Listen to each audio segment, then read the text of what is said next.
Chill Funky Remix.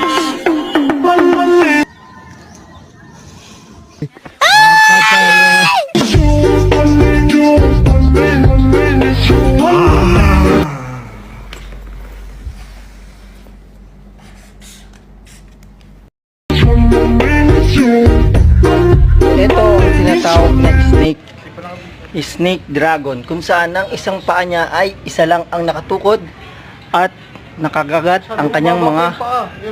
Ito naman ang wind of eagle. Tigil yan. Yan, eagle, yan. Yan, tinuturo sa atin ni Kapitan D.